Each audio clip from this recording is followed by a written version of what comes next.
गुरु प्यारी साध संगत जी, आप सभी को प्यार भरी राधा स्वामी जी। संगत जी, अक्सर लोगों की यह शिकायत होती है कि यदि उन्हें कोई सफलता नहीं मिलती तो उनकी किस्मत अच्छी नहीं है या उनके भाग्य में सफलता है ही नहीं। पर संगत जी, बाबा जी हमें बार बार समझाते हैं कि भाग्य या किस्मत सब हमारे किए कर्मों पर निर्भर करते हैं। यदि कोई चीज़ पाना हमारे भाग्य में नहीं है, फिर भी हम यदि अच्छे कर्म करते हैं और कड़ी मेहनत करते हैं तो हम अपने भाग्य को बदल सकते हैं।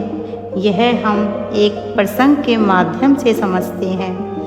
बात महाभारत के समय की है, जब कृष्ण भगवान शांति दूत बनकर आए और उन्होंने पांडवों के लिए 5 गांवों की मांग रखी। लेकिन दुर्योधन ने उनकी एक ना सुनी और श्री कृष्ण को बंदी बनाने का प्रयास किया। तब कृष्ण जी उसे अपना विशाल रूप दिखाया और चले गए।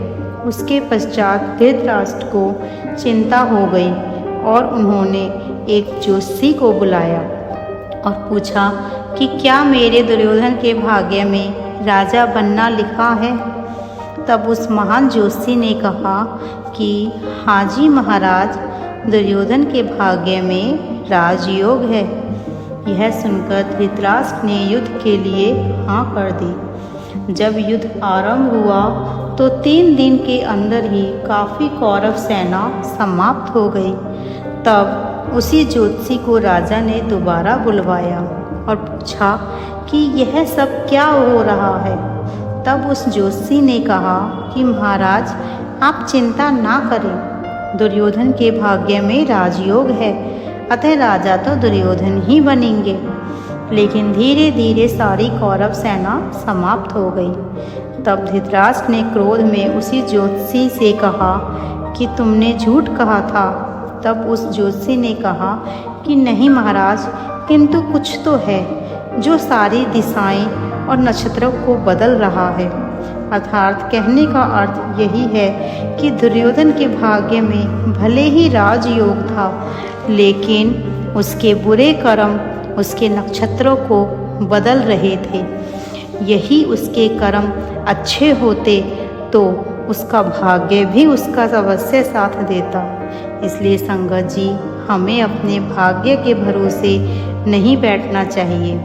यदि हम कर्म ही नहीं करेंगे या बुरे कर्म करते हैं तो भाग्य में लिखा सुख वैभव भी दुखों में बदल जाता है। संगत जी, यदि हम अच्छे कर्म करते हैं तो हमारे पिछले कर्मों का बोझ भी हल्का हो जाता है और हमारे भजन सिमरन में मन लग जाता है, जिससे अंदर का पर्दा खुल जाता है। फिर हमें समझ आ जाता है कि भाग्य बदलना हमारे हाथ में ही है। हमारे हाथ में यदि भाग्य की लकीरें हैं तो संगत जी, परमात्मा ने उन लकीरों को अपने अनुसार बदलने के लिए उनके आगे उंगलियां भी दी हैं। अर्थात कर्म प्रधान है, कर्म ही सत्य है, कर्मों का ही सारा खेल है। संगत जी, आपको यदि आज की वीडियो पसंद आई हो तो कृपया वीडियो को सब्सक्राइब जरूर करें जी, और कमेंट में राधा स्वामी लिखकर ही जाना जी। राधा स्वामी जी।